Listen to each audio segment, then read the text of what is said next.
Hello everyone. Today we will talk about how to fix or how to solve the problem of clear cache on the application of Discord. You will click on settings. In this page you can click on apps, default apps, app settings. On above you can search about Discord problem and you will enter.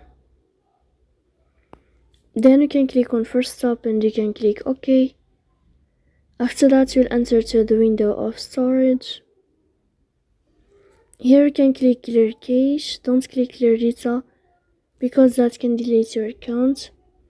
In the end you can turn off your Wi-Fi and you can turn on your Wi-Fi again to fix that problem.